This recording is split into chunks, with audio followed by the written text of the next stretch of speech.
Hello, hello. Welcome, welcome, welcome. I'm going to go see if I can grab my special guest. All right. We will find her. How's everybody doing today? Okay, so she's actually been invited, so that's good. Happy Monday. Bear with me while I get back to y'all. Here we go. Hey, Nicole. Yes, you can definitely be in my video. We're going to approve you. And she should be coming out. Hello, hello. Happy Monday, everybody. It is noon. Coffee with Deb. And I forgot today is Monday, and it's usually coffee with one of my CEOs. So it's all good. All my replay viewers, you can catch this and leave some questions or comments for my guest. Okay. Yes, yes, yes. It says it's adding her.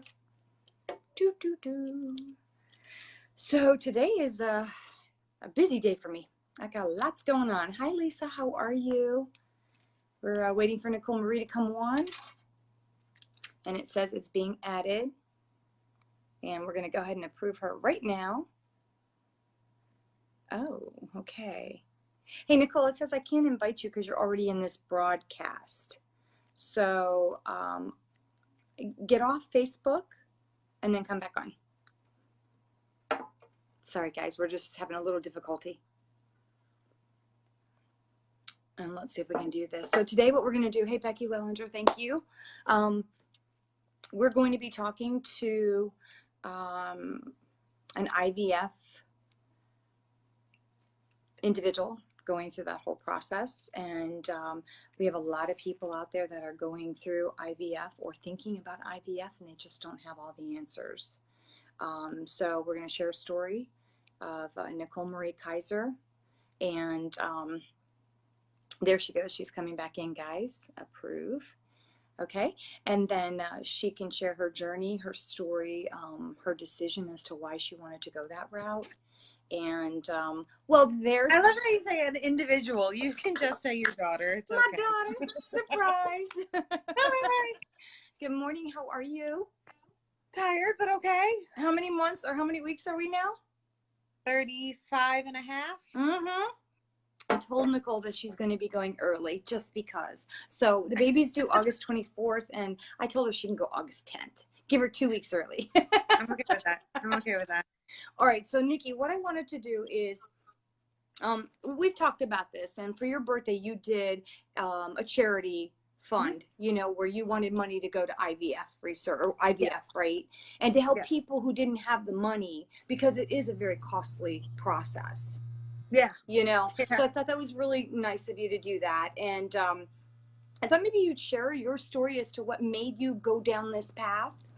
And then, you know, what was your process? And if you had any risk? And then what was your day-to-day experience that you had to go through, and for how long? Okay.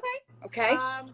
You're going to have to also help me in the sense of if people ask questions, because I can't see any while I'm like this. It's okay. Hey, Hannah, thank you for joining. And then what we'll do, Nicole, because we are live, if anyone posts a question, I will go back and zoom through the comments. And then if we're running out of time, then you can talk to them through the comments and update. Okay? Yeah, that's fine. Go for it.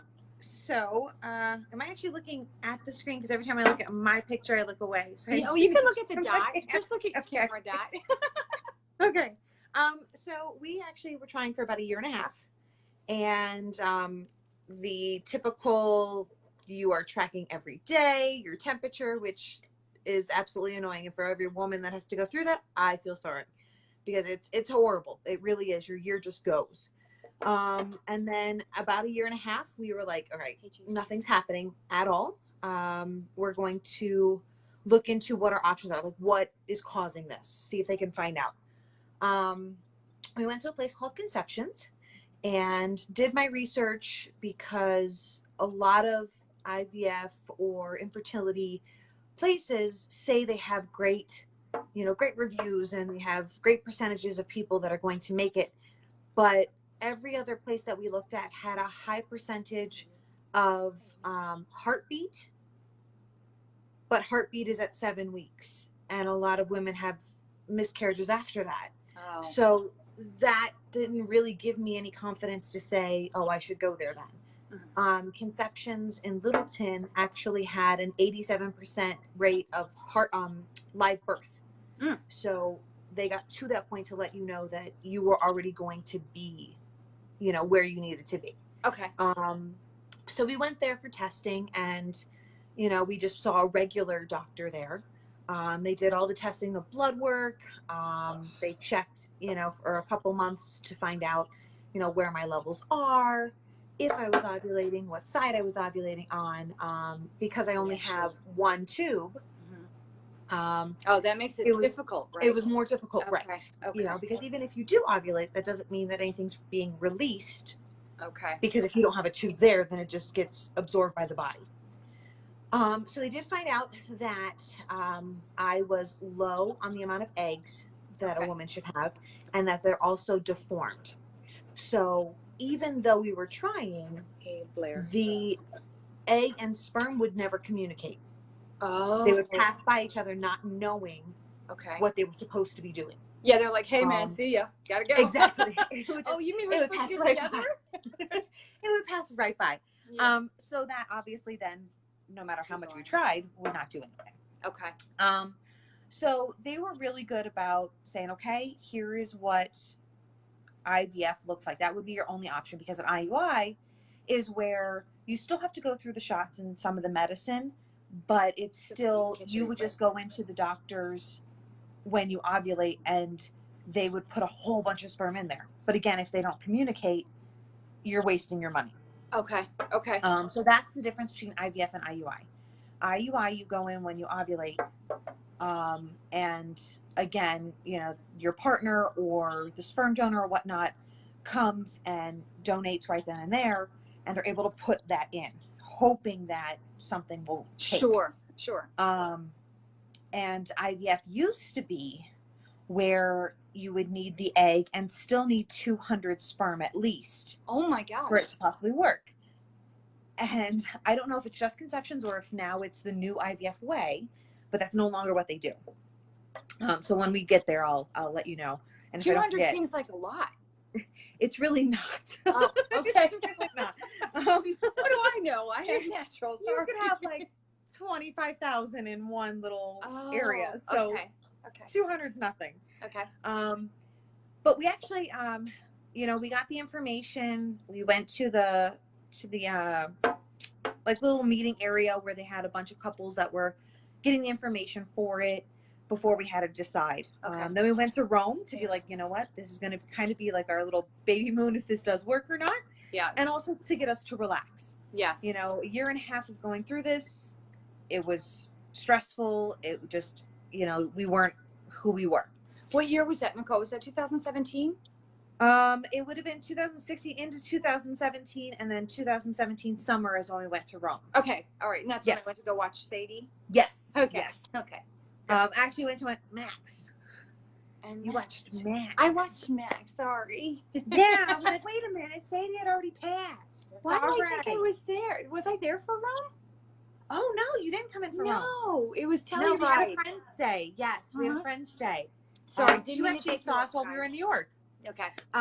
So, you know, we went to Rome and came back fresh mind, looked at all the paperwork, because IVF can cost without insurance up to 40 grand. Holy crap. So that's with the medicine. That's not even with a positive, this is going to work. None of it. It's just a 40 grand for, all right, a chance. We're going to try.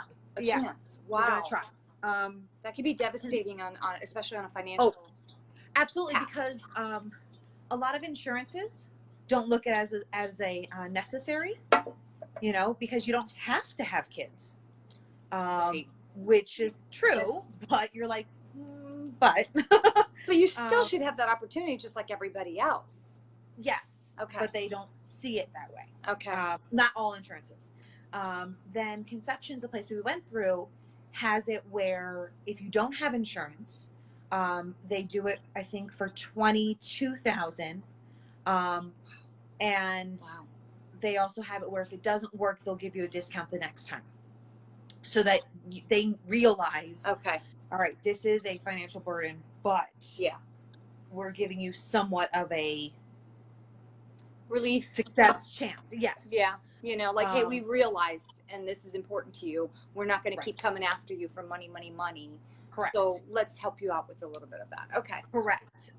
That's nice. So Brad and I had decided for ourselves that with insurance and whatnot, our amount that we could comfortably say we are going to do this was 15,000. Okay.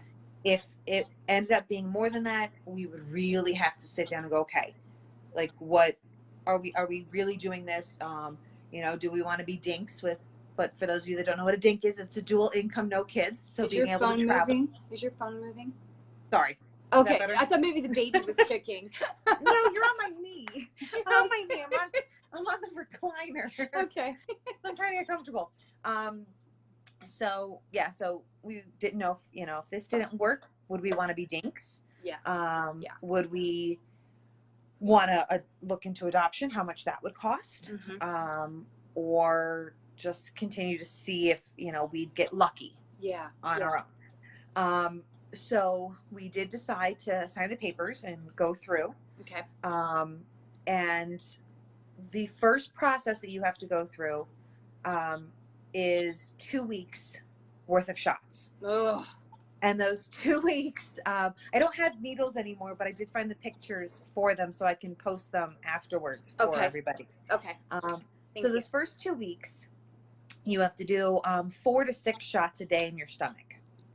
And those are to basically get a year's worth of eggs in 2 weeks. Oh my gosh. That is their goal. They want to get as much as they possibly can.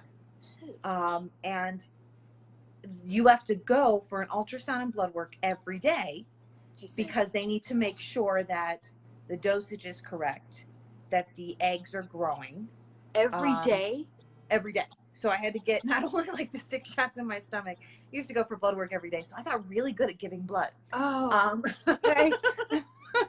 And the ultrasound, you know, so you can see your eggs growing. So, you know, people that go through IVF don't always feel like they get those surprises that the normal person that's going to get pregnant gets. But I got to see the eggs like on day 7. Like, I had to see what was created. Oh, wow. And other people don't. So, like, that was really cool. Okay. So their goal, again, in those 2 weeks is to get as many eggs as you can possibly produce. Mm-hmm. And then they don't take them until a majority of them are at least 15 millimeters each. So there's a possibility that even if could they get thousands? No. Okay. So no. You're talking. I think the most that I read was about 30. Okay. So there's a possibility, even though you have 30, maybe 25 of them aren't even to the point where they can be extracted. Well, then they won't take them yet.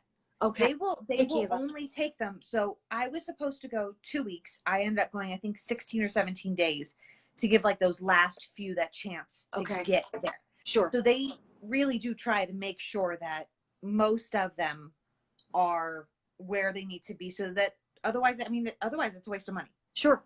You know, so luckily I did 3 in the morning, and Brad did the other 3 at night. I just mentally could not stab myself anymore.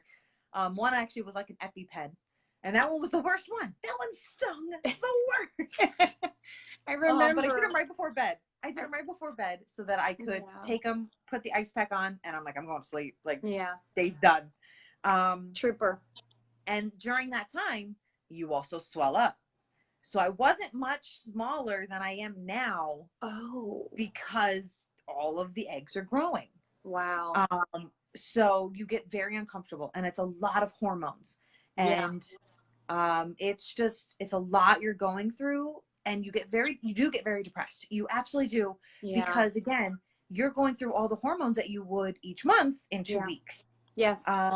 So it was very interesting. I did not realize how much they affected the emotion until the trigger day. So on the last day that they say, hey, your eggs are where we need them to be. I need Yeah. you to take a trigger shot. The trigger shot is the intramuscular one, Oh, which tells the body to release the eggs. okay. And you do that exactly 12 hours before they go in to retrieve them. Whew. If you are early and you arrive to your appointment late, the eggs could have already been released and they don't get any. Oh my Like they are gosh. to the minute of It's you need to this. be here. So yeah, they tell you if you start your trigger shot. Let's say they call you up, go, you need to take your trigger shot at 8:30. You need to arrive at your appointment at 8. Oh. One, to make sure you're there in time. Sure. Two, if anything needs to happen. And so that got drilled in our heads. Like, Yeah. you must be here on time. Otherwise, if they release and they don't get any, you have to go through those 2 weeks again. Of the shots in the stomach? Yes. And those 2 weeks of shots Jenny. are actually the most expensive. When they sent the information out, buddy. no problem. When they sent the information out to the pharmacist to get all the shots filled, they didn't send it to a place that was covered by my insurance at first. Oh. They called and I almost had a breakdown. It would have been $5,000 for those 2 weeks worth of shots. Oh my gosh. And they don't send them to you already ready. Like, they send you the needles, they send you the vials, and you have to make your own. Oh. I actually had like I still have, let's see. Mm-mm. Yeah. Like, I still have you have to make your own shots. Like, so not only do you just have yourself. See, I don't know if I would have been able to do, because I do not like needles. And you have to mentally prepare yourself. You really do. It is the whole IVF process. It has its painful moments, but it is an absolute mental game. And if your partner or your close friends or whatnot that know you're going through this aren't supportive, you're not going, like, it's just not going to happen. Because you need that support. You absolutely do. Absolutely do. Brad was, he was there every single day, which was fantastic. Thank you. And when we get to the other shots, he did those every day because I was not going to do those at all. Wasn't going to happen. Okay, so you found out that it could have cost you $5,000 because your insurance company didn't cover it. Okay. No, because they sent it to a place that my insurance didn't cover. Okay. And I called back going, wait a minute, you're telling me my insurance doesn't cover it all? And they're like, oh, well, we don't take yours. I go, oh, no, I'll call back. You are my daughter. Yes. So called. Nice job. Did you miss your mouth? Did you see that? I missed my mouth. I'm so in tune to you. I'm like watching you. Okay, continue. Sorry. So yeah, I called back Conceptions and I was like, wait a minute, why are you sending this to a place that's not covered? We have insurance. Can you at least look? Yes. And they were like, oh yeah, we found a place, no problem. And it ended up costing like $800. Okay, much better. I was like, okay, we could do that. We can do that. Yes. Because with IVF as well, and I don't know if this is for every location, but for ours, you have to pay everything up front before your first shot. Because they don't want you going through the first 2 weeks of shots and then going, I can't afford this. Right. Then what? Yeah. You're already in the middle of this. So on my very first day of shots and ultrasound, we had to pay on the credit card the amount that they told us was owed. Oh my gosh. Which, if any of you have to go through this, Amazon credit cards are accepted. Which ones? Amazon credit cards are accepted. Points. You get those points. Yes. Oh my gosh. So after the 2 weeks, after the retrieval, they tell you exactly how many eggs they got. Okay. For us, they got 7. There were 13, Ooh. but 7 were where they needed them to be. Hey, Maribel. And, first, Brad and I were like, okay, 7's not great, but 7 is better than 1. Like, we were just like, just give me 1. I'm happy. I agree. They were able to then call on day 1, which is the day after, to say how many became embryos. Okay. 5 of them became embryos. Yes. And then they have to wait until day 3 and day 5 to let you know that they progressed where they should. Okay. Of that, we had 4 that progressed exactly as they should. Okay. 1 progressed faster than the others. Hence, the little nugget. Which is currently the one that's in here, but that's the one. And so after that, they freeze them. So, and they send them away if Okay. you want okay, to get genetic testing. okay, You do not have to. That is $2,500 extra. okay. But our thought was, we're paying for this. We're going through this. We want the healthiest child that we can possibly get. Right, right. And I'm glad that we did, because of the 4, one of them was not genetically okay. So they tossed it. They were like, we don't even want to do this. Okay. There is such a high chance of it not sticking, and or if it does stick, something could be wrong. Sure. You have 3 very healthy ones. We're keep those 3. And that's a hard decision. That's a hard decision because it is. When you think of women that are struggling and they can't get pregnant, so they're going through IVF and they get these embryos and they're like, but you want to toss one because there's a possibility it won't stick.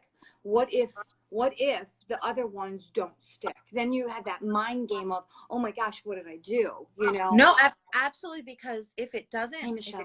stick, then there is that chance that you have to go through those 2 weeks again.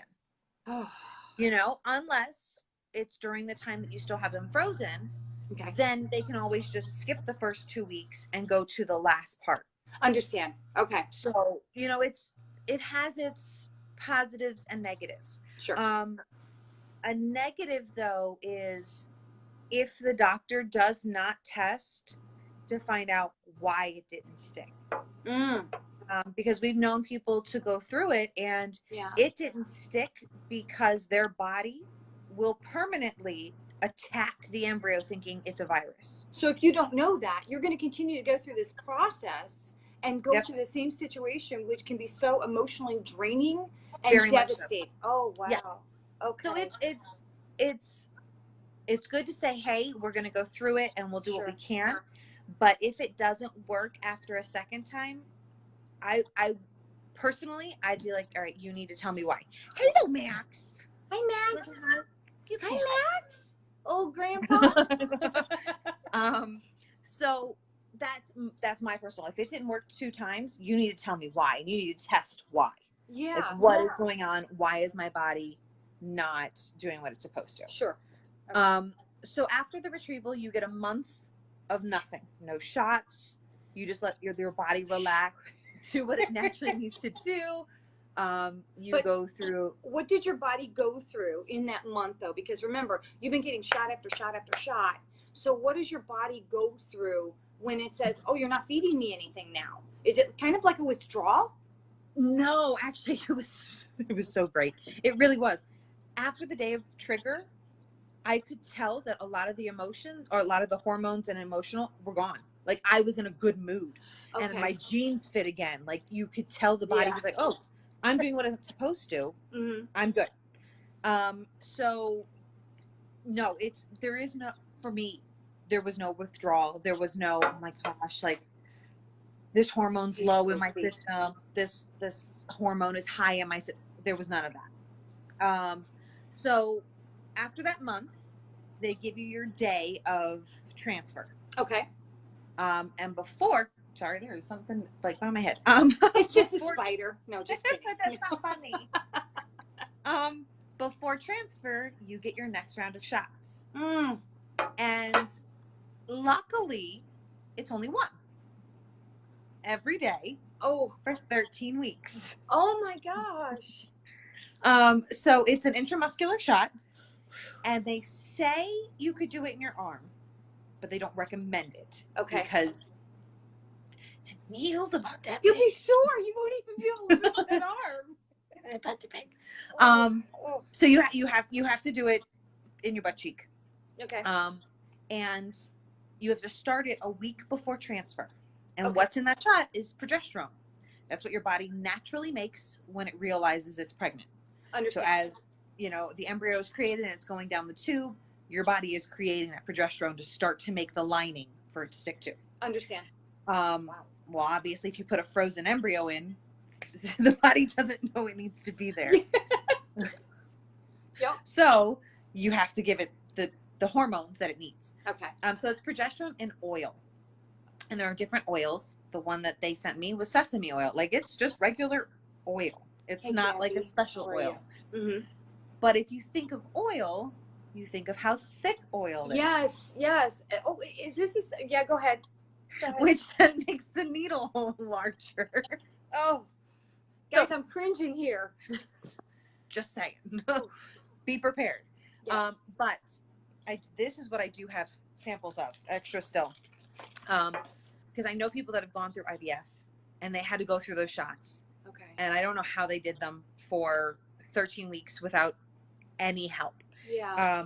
My doctor, when I talked to them at first, I was straight up with him going, I'm not doing 13 weeks. Like, mentally, you're not stabbing me for 13 weeks. I can't do this. Yes. And they asked me at least to go through the first 2. Okay. Those were the most important. Then there was an option of a suppository. Okay. Which would get the progesterone and oil. You'd have to put it inside your vagina every day, 2 to 3 times a day. Oh my gosh. But they do not recommend it. And I know of some doctors that is all they recommend. Okay. Conceptions was 100% against it because they said it is not enough progesterone for the body to read that more than likely it'll dismiss the egg or the embryo. So if your doctor has recommended the suppository, look into the shot. Okay. It might be a little more expensive, but it gets the progesterone in your bloodstream like that. And I'd have to go in the morning to have it read, and they could see my levels going. So it was read right away. Mm-hmm. But that's the brand. That is the numbing patch that they sent me. Okay. So I was able to put this on every day. And it's just lidocaine. Yeah, it says it's lidocaine, 70 milligrams. It says to put it on 20 to 30 minutes before the shot. I'd put it on like 40 minutes to an hour because I wanted to really make sure it was numb. Hey, Ashley. And I didn't feel the needle. There were a few times that I did because the oil was so thick that I could feel Brad move. Just because of how hard he had to push. Because he was getting up in the morning, because you're a school teacher. Yes. Okay, so you were getting up at what, 5:30? Yeah, because you have to have this shot in your system 2 hours before your blood work. Understand. Okay. So I had to have it in my system by 5:30 in order to not be late to school to get the blood work read by 7:30. So I'd have to wake up then at 4:30-ish to put the patch on. Oh my God. Lay down for a bit. Brad would wake up. We wouldn't even turn the lights on. If you're going through IVF, get used to circles on your butt with permanent marker. Yes. That's how we knew we to do it. So we could see the bullseye. Absolutely. And also so that you wouldn't hit the sciatic nerve. Oh. Which was hit once. There was once. Oh. But otherwise, we knew exactly where it was. Hey, Linda. How are you? So it was 13 weeks of that. Okay. Wow. 1 week after starting it, they do the transfer, which again, if you're going through IVF, you sometimes get that feeling of, I don't get the surprise that other people get. I don't get the, oh my gosh, we're going through this. I got to see the embryo get shot in. I got to see it attached to the wall. Like, people that are going through regular pregnancies don't get to see that. Right. We got it's to like, see oops, all of I'm it. pregnant. Exactly. We got to see every stage of this child being created, from, the cells multiplying to it being placed in. And the doctor was hilarious. After the transfer, the doctor goes, okay, go home and party like a pregnant lady. I go, I don't know what that means. He goes, sit down and put your feet up. So you do have to be on modified bed rest for 2 days after. Okay. Hey, Brianna. So that you're just giving the best chance that you can for it to stay. Sure. And then your next real checkup, ultrasound wise, other than blood work, is week 6.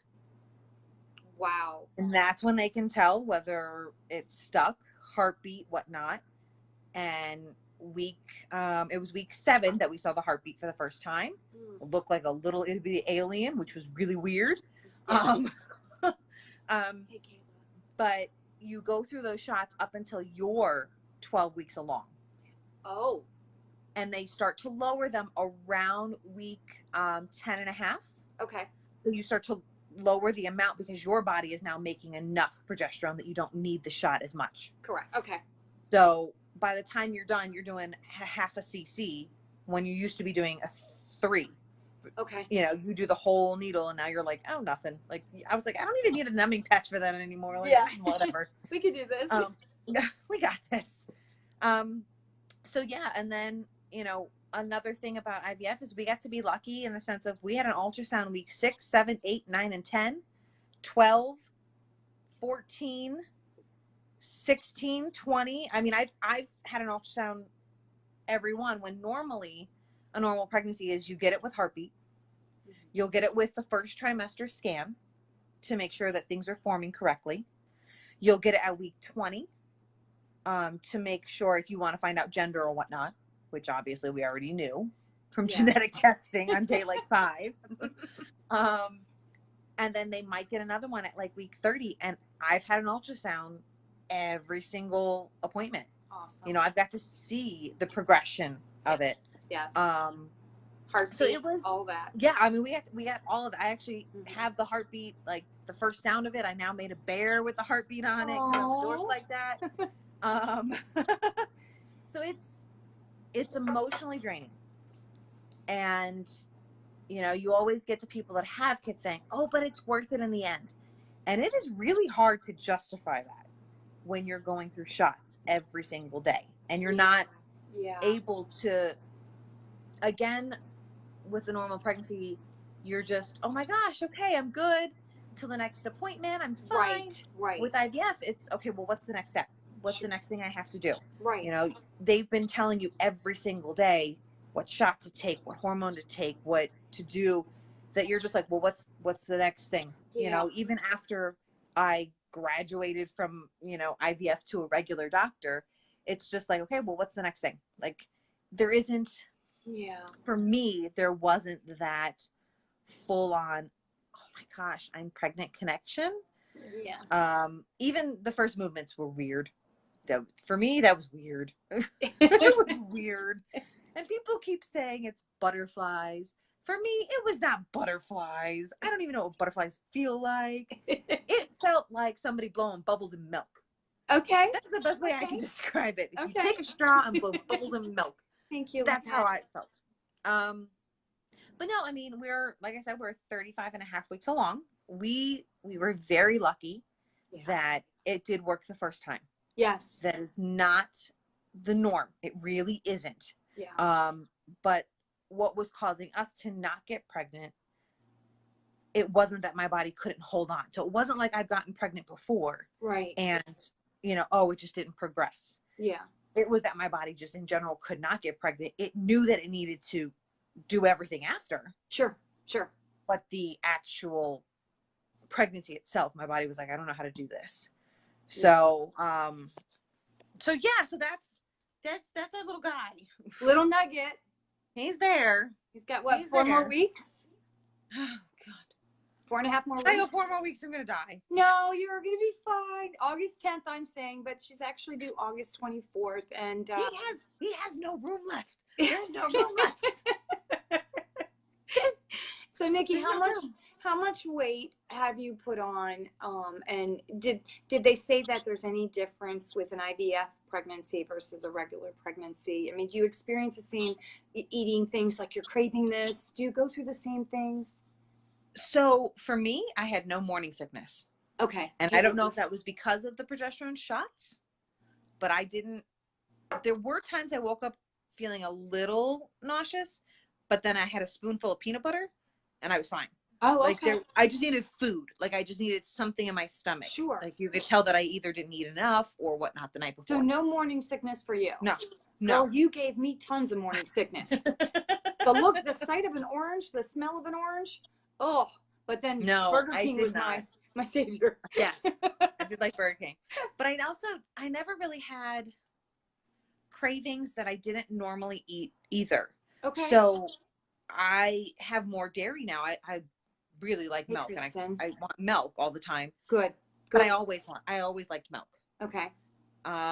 You know, I like my Thank you, sweets. Blair. I'll have my cotton candy. I'll have my cotton candy. But I did that beforehand, so I never really got the random cravings. You know, pickles and ice cream. That's just no. I didn't have any of that. Okay. And in the sense of the weight gain, that is still a button that pushes. So Sorry. that's all right. I just Everybody wanted to says know it's if fine. the injections are the contributing factor. You know, did that I cause an increase in the weight? don't think so. I mean, obviously in the first 2-week ones, yes. But no, so before getting pregnant, I was about 125. Okay. And I'm now 170. Okay. 45 pounds. So, but doctor's not worried. Mm-hmm. He even said, he goes, because I was on the lighter end and I'm taller, Okay. that I would gain about 40, 45 pounds. Okay, so you're And right so, in line. Yeah. Okay. And I want to say the last 3 or 4 weeks, I've maybe put on a pound. So he is now taking that weight. Okay. He's now just over 5 pounds. So yeah, Brad's hoping for like 6'2" when he grows up. I'm like, dude, we ain't that tall. Like, that's just not gonna happen. Yeah, Brad's like how tall? Yeah, 5'11". And you're 5 what? 7? Yeah, 5'7". Yeah. But his brother is 6'3" or 6'2". He's adopted. And his mom is tall. So we'll see. But I've now gotten swelling in my hands. I have sausage hands. Oh. I'm wearing my husband's rubber rings because I don't fit any anymore. Oh my goodness. I have carpal tunnel now. These 3 fingers have been numb for like 4 weeks now. Thank you, Stacy. I have meat in my face. I'm not used to that. That's on a meat in my face. Right. But you know what? Like Stacy's a viewer, and she just said that she was the same way. She was smaller. So he said you can gain more and it won't be a big deal. Correct. Because I don't, I always compare things to animals. I really do. But we're kind of like bears. We have to put on the weight before we hibernate, and to hibernate is the kid eating. So, if we don't have the weight and the meat for them to already eat, we've got to put it on. Yeah. So I would say in the first trimester, I didn't put on too much. I put about 10 pounds, 10 to 15. Okay. Second trimester is when I put on the rest. Okay. Third trimester, I have it, like I said, I put on about a pound. Very good. Maybe 2 pounds. But yeah, the doctor's not worried. They said that's about, where it should be. They even said, yeah, you'll be tapering off. He'll be eating your weight. Okay. And every time he tells me how much he weighs, I go, you mean that's a 40-pound baby, right? Because that's what's coming out. Because that's how much I'm losing, right? Right? Keep eating, baby. Come on. But no, and then the doctor even said, so my next appointment is August 1st. Okay. And I'll be about 37 weeks. Wow. And I'll be 36 and a half. He can come. He can come August 10th. Yeah, he's like, there's no reason, if he comes anytime after that, or if you want him to come anytime after that, we'll give you some things to do at home.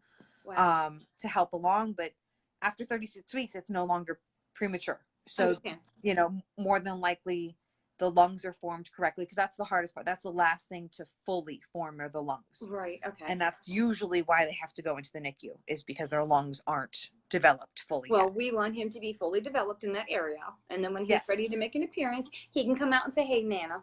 Just before the 24th will be great. Just before the 24th will be great. It's hot. I'm done. Yeah, I know you're miserable. She lives in Colorado, guys. And I would talk to her. Can you tell from the mountains in the backyard? She did that herself, guys. She painted her room, the baby's room. But she would call me and it's like, oh, Mom, it's so hot here. She actually got a pool for the backyard for her to sit in. And sometimes the dogs will jump in and join her. But it's just miserable for her. And of course she picks, you had no control over it, but no, I've heard that too. Like, oh, way to plan it. I go, I'm sorry, that's when the doctor was available. Like, didn't have that option. Well, you were born June 22nd. Bruce was born July 23rd. So I had some hot summer months too. Yeah, but Bruce is actually saying, then it would be really cool for an August 24th baby. Yeah, because you're 6'2", he's 7'2", and the baby would be 8'4". That would be so freaking cool. Too bad I'm 9'7". I could have been 9'5". What's up with that? Yes, I'm going to be not a dab. I'm going to be not a dab. So Nicole, if you could just kind of share your thought, like, is this something that you would recommend to somebody who's struggling that they can't get pregnant? And what do you think is, if they could just take their emotional or the focus and place it someplace else instead of, I can't do this, or it's too painful, what can you say about that? If they can financially afford it. Hey, Cindy. Because in the end, Brad's insurance is amazing. Okay. In the end, it cost us under 10 grand. Okay. With insurance. 10. Okay. And so if you can financially afford it, I would say yes. Because if your end result is that you want a child, I think that it's worth going through. Okay. But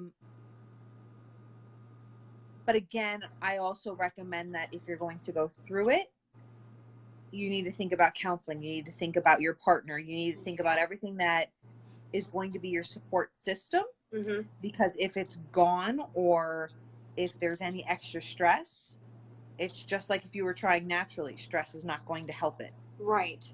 So, looking into how to make yourself mentally and emotionally healthy, and where you feel happy no matter what the end result is, then yes. Okay. But if, for example, you're going to go through it and you are going to be absolutely devastated that it doesn't work the first time, if that is going to put your marriage or your relationship at jeopardy, then I don't see it being worth it. Okay. If your only option is to become a mom and dad, and you don't know if this will work, then I recommend looking into adoption. Okay. Because it is, there, no matter where you go, it's not 100%.